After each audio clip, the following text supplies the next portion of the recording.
अस्सलाम वालेकुम। आज की वीडियो में हम एंटी हाइपरलिपिडेमिक ड्रग्स पढ़ेंगे। अब एंटी हाइपरलिपिडेमिक ड्रग्स का ये पता होना चाहिए कि इस चैप्टर को याद करने के लिए बेसिकली आपके पास सेकंड ईयर की प्रायर नॉलेज होनी चाहिए। सारा जो फैट मेटाबॉलिज्म हमने पढ़ा था और फैट मेटाबॉलिज्म से रिलेटेड जो हमने डिजीजेस पढ़ी थी, डिफरेंट तरह के लाइपोप्रोटीनीमियास जो हमने पढ़े थे जो हो सकते थे, उसका पता होना चाहिए। क्योंकि हमने हाइपरलिपिडीमिया में यही होता है कि ट्राइग्लिसराइड के लेवल्स बढ़े में, और इसमें हम यही कर रहे होते हैं कि HDL के लेवल्स बढ़ाने की कोशिश कर रहे होते हैं, LDL और ट्राइग्लिसराइड के लेवल को कम करने की कोशिश कर रहे होते हैं, कोलेस्ट्रॉल के लेवल को कम करने की कोशिश कर रहे होते हैं। साथ में हम ये चाह रहे होते हैं कि कोई डाइटरी मॉडिफिकेशंस ले आएँ, एक्सरसाइज करे बंदा, सिगरेट स्मोकिंग छोड़ दे, हाइपरटेंशन और डायबिटीज़ को ट्रीट कर सके ताकि हाइपरलिपिडीमिया ना हो। तो उसकी क्लासिफिकेशन क्या है? हाइपरलिपिडीमिया ड्रग्स की ये क्लासिफिकेशन है जो कि हमने याद रखनी है। अभी हम इसी से रिलेटेड पूरी फार्माकोलॉजी पढ़ेंगे, वेरी ईजी है।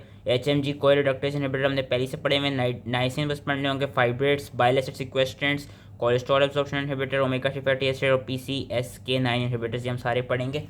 इसमें जो सबसे इंपॉर्टेंट है वो ये वाली इमेजेस है। ये हमारी पिछली सेकंड ईयर की ही लिपिन कोड जो है उसी की इमेज है कि हम इन्होंने दिखाया हुआ है कि डिफरेंट जो लाइपोप्रोटीन्स होती हैं, काइलोमाइक्रॉन्स, VLDL, LDL, IDL, उनका पूरा मेटाबॉलिज्म उन्होंने एक वो किया हुआ है, समराइज़ किया हुआ है। और उनसे रिलेटेड जो जो भी डिफरेंट डिजीजेस हो सकती हैं उसको उन्होंने यहाँ पे समराइज किया हुआ है। तो मैं भी एक छोटा सा पूरा डिटेल में नहीं बताऊंगा क्योंकि इसमें मैंने सेकंड ईयर पे वीडियोस बनाई थी और वो बायोकेमिस्ट्री के उसमें प्लेलिस्ट में एडेड है। मैं बस एक छोटा सा ओवरव्यू दे देता हूँ।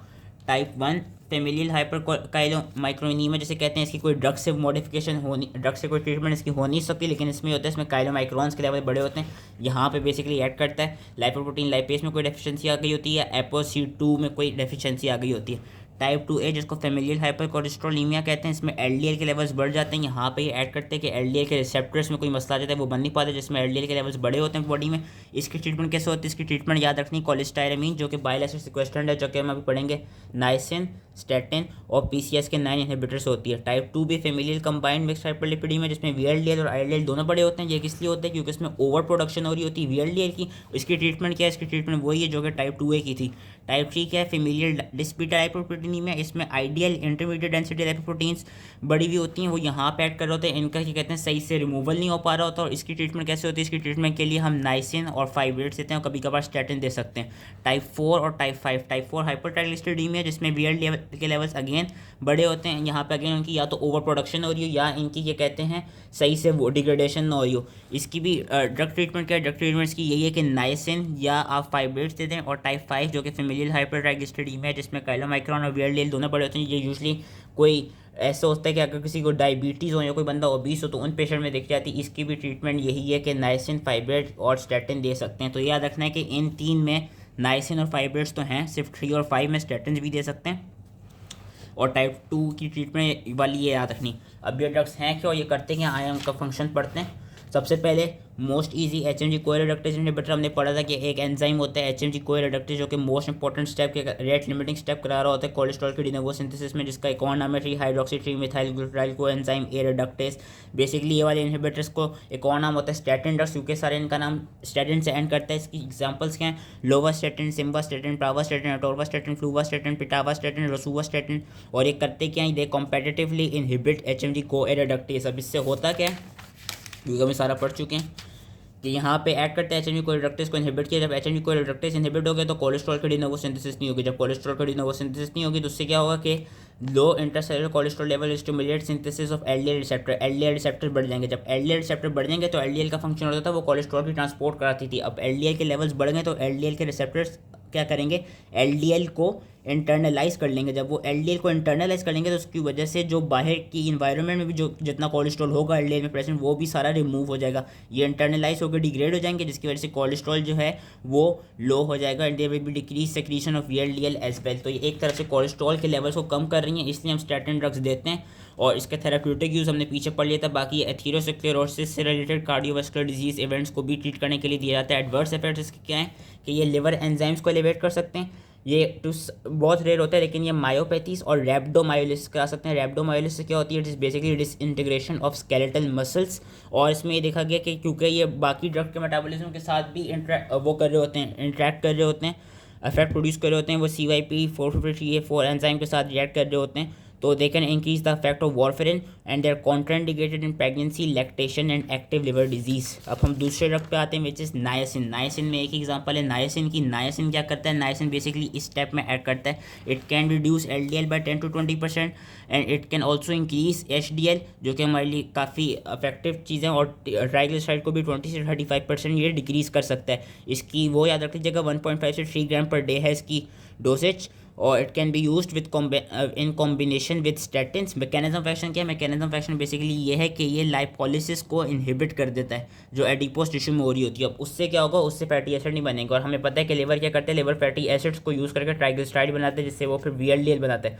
अब जब फैटी एसिड बनेंगे नहीं क्योंकि उसने लाइपोलिसिस इनहिबिट कर दी, तो फैटी एसिड बाहर होंगे नहीं। जब फैटी एसिड बाहर होंगे नहीं तो लिवर ले नहीं पाएगा, जब लिवर ले नहीं पाएगा तो उसकी वजह से फिर VLDL ILDL बन नहीं पाएंगे, और जब VLDL LDL बन नहीं पाएंगे तो फिर इस तरह हम देख सकते हैं कि LDL के लेवल कम हो जाएंगे, कि they inhibit lipolysis in adipose tissue thereby reducing production of free fatty acid and क्या कहते हैं फिर ये कि LDL के लेवल जो हैं वो रिड्यूस हो जाएंगे। थेराप्यूटिक यूज़ हमने पढ़ लिया था, फेमिलियल हाइपरलिपिडेमिया में होता है वो जो पीछे ये वाला जो टेबल है ना, इसमें बस ये याद रख लेना है कि फला जो भी डिजीज़ है उसमें एक तो कौन सी चीज़ बड़ी हुई है, जो कि पिक्चर याद रख लेनी है, और इसमें याद रख लेनी, ट्रीटमेंट याद रख लेनी। टाइप 1 की कोई है नहीं ड्रग ट्रीटमेंट, टाइप 2 की और 3, 4, 5 की मैंने समझा दी थी कि उनमें नाइसिन और फाइब्रेट यूज़ हो रहा है, बस 3 और 5 में स्टैटिन भी ऐड किया जा रहा है। तो बस ये चीज़ आपने इसमें याद रखनी, बाकी कुछ याद नहीं रखना।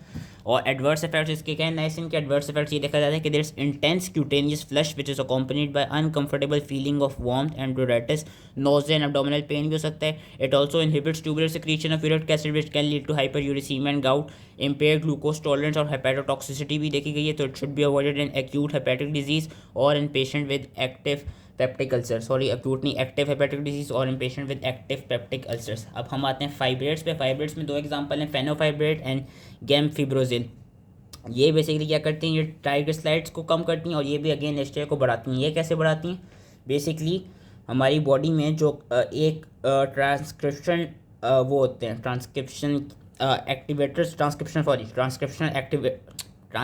फैक्टर्स होते हैं जिनका नाम होता है PPAR याद रख लीजिएगा, वरना इनका फुल नेम है peroxisome proliferator activated receptors.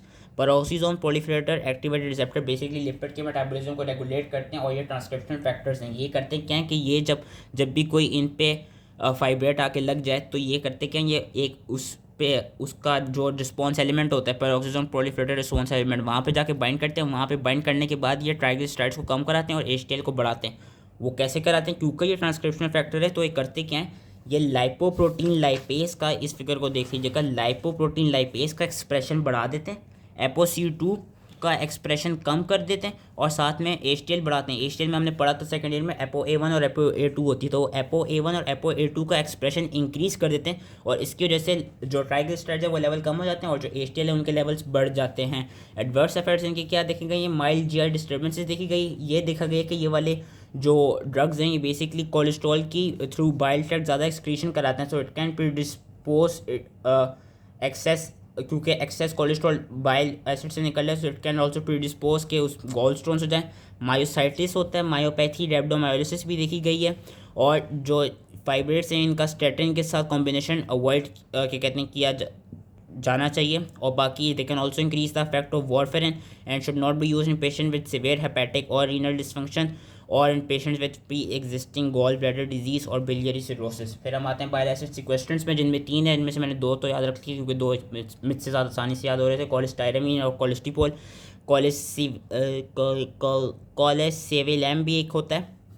Basically हमने सेकंड ईयर में एक एंटेरोहेपेटिक सर्कुलेशन पढ़ी थी कि जितने भी कोलेस्ट्रॉल से बाइल एसिड बनते थे, बाइल सॉल्ट्स बनते थे, और जितने भी बाइल एसिड बाइल सॉल्ट जाते थे स्मॉल इंटेस्टाइन में 95% रीअब्जॉर्ब हो जाते थे।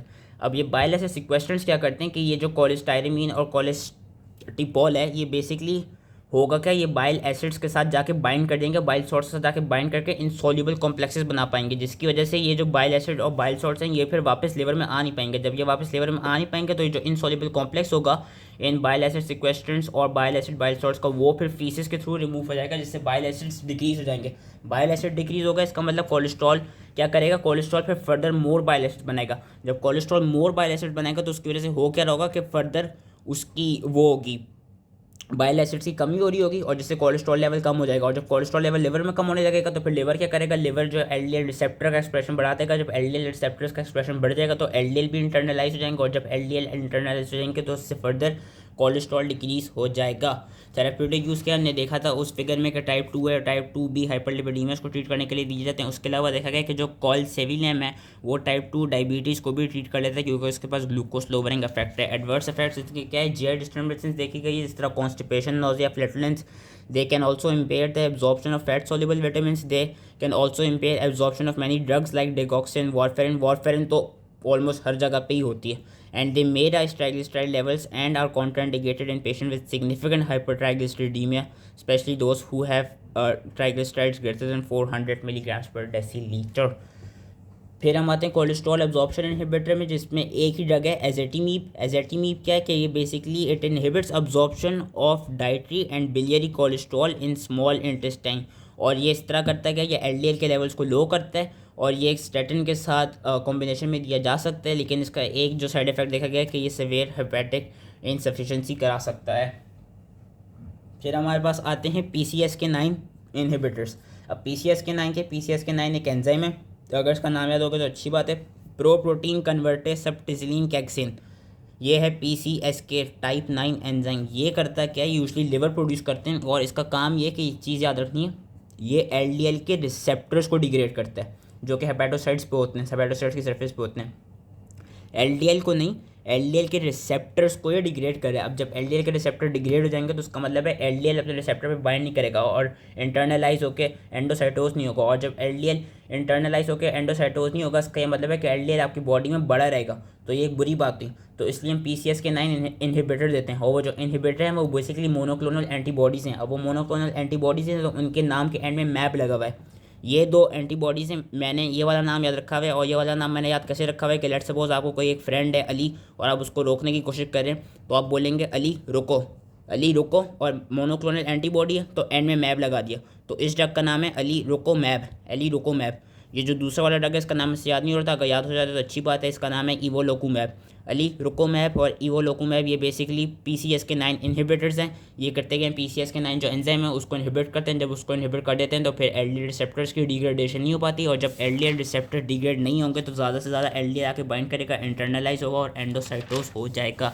इससे रिलेटेड जो वो देखे गए adverse effects, injection site reactions, immunologic क्योंकि मोनोक्लोनल एंटीबॉडीज दी जा रही हैं तो इम्यूनोलॉजिक और allergic reactions, nasopharyngitis and upper respiratory tract infections.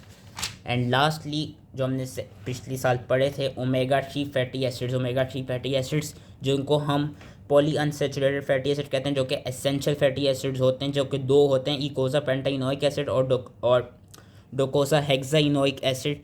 ये बेसिकली मेरीन सोर्सेज से आते हैं, जिस तरह ट्यूना हो गई, हेलिबू हो गई, सैल्मन हो गई। और ये क्या करते हैं कि ये इनहिबिट कराते हैं VLDL और ट्राइग्लिसराइड की सिंथेसिस को बाय द लिवर। इसमें जो ड्रग का नाम है वो है आइकोसापेंट। आइकोसापेंट में बेसिकली इकोजा पेंटाइनोइक एसिड ही होता है। अगर आइकोसापेंट नहीं आता तो ये जो एसिड्स थे हमने सेकंड ईयर में याद किए थे, अगर ये भी याद रह जाए तो it's more than enough omega 3 fatty acids. और ये करा के VLDL और ट्राइग्लिसराइड की सिंथेसिस को इनहिबिट करें। और इनके जो एडवर्स इफेक्ट्स हैं वो GI इफेक्ट्स हैं, like abdominal pain, nausea, diarrhoea और फिशी आफ्टर टेस्ट, क्योंकि ये फिश से ही मिलते हैं।